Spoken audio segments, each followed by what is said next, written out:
Madame, Monsieur, merci d'être avec nous pour cette émission spéciale consacrée aux élections départementales. Nous partons vers le canton de Raon-l'Étape avec Geoffrey Mouret pour le Rassemblement national.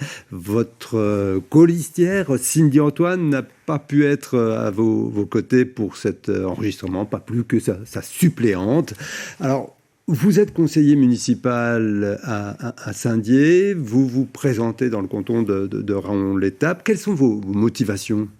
Vous savez, aujourd'hui, ce qui me motive à me présenter à cette élection, c'est mon attachement à ce département et mon envie d'œuvrer dans l'intérêt du département et de tous les Vosgiens.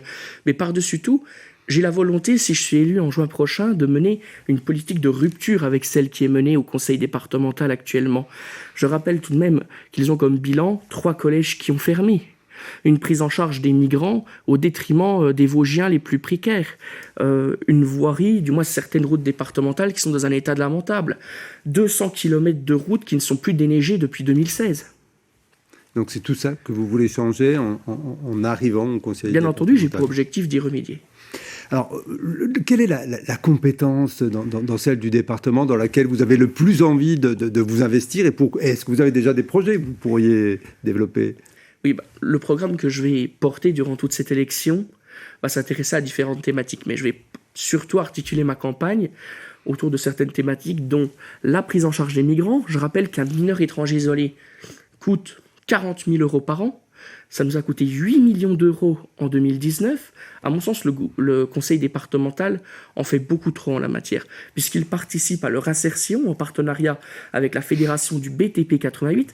Bien sûr, pour eux, c'est de la main-d'œuvre pas chère, mais ça a donc pour conséquence de faire pression à la baisse sur les salaires des travailleurs vosgiens du BTP.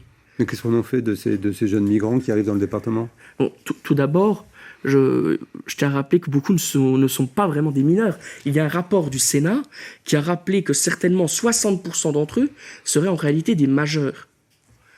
Bon, il y a des études à chaque fois qui sont faites, mais c'est vrai que c'est pas toujours facile d'avoir leur date de naissance exacte. Et vous savez, moi, je considère que les Vosgiens doivent être prioritaires dans leur département. Et au-delà de ça, il n'y a pas que cette thématique à laquelle je vais m'intéresser. Je pense aussi beaucoup à la voirie, parce que c'est elle qui permet le désenclavement des zones les moins urbanisées, après tout. Donc il est nécessaire d'améliorer l'état de nos routes, mais aussi de redéneiger ces 200 km qui avaient été sacrifiés en 2016.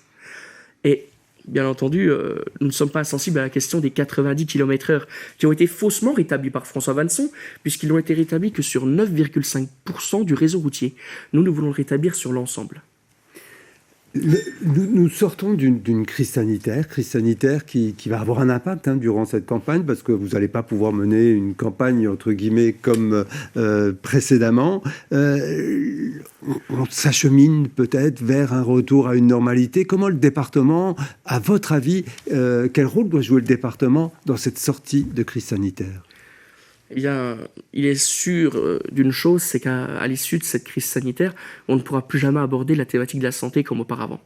Désormais, on doit comprendre que c'est une thématique où il n'y a absolument pas lieu de mener une politique d'austérité, puisque la santé, c'est l'affaire de tous. Au niveau du département, on peut agir en soutenant davantage les personnels des EHPAD, que ce soit sur le plan financier ou matériel. On doit s'assurer à toujours avoir un stock de masques et de gel hydroalcoolique suffisant. Par ailleurs, à l'avenir, il faudra penser à se rendre moins dépendant des pays étrangers pour se fournir en masques ou d'autres produits, en favorisant, en facilitant la relocalisation de ces productions. Ceci peut parfaitement se faire en lien avec la région qui a la compétence développement économique après tout. Mais je pense aussi à toutes ces associations qui ont œuvré dans la lutte contre la Covid-19. Par exemple, vous avez la protection civile et tous leurs bénévoles qui ont beaucoup participé durant cette crise sanitaire. Donc c'est eux qu'il faut accompagner. Bien sûr, il faut les accompagner. Je pense qu'ils ont besoin d'un soutien suffisant, certainement financier, de la part du conseil départemental. Une des clés de ces élections, ça va bien sûr être la mobilisation de l'électorat. Qu'est-ce que vous pouvez dire aux électeurs pour qu'ils votent, soit par correspondance, soit en se déplaçant les 20 et 27 juin prochains ? Vous savez, les élections départementales et les élections régionales de juin 2021 sont la dernière échéance électorale avant l'élection présidentielle. C'est en ça qu'elles sont cruciales, parce que c'est notre dernière opportunité de nous exprimer.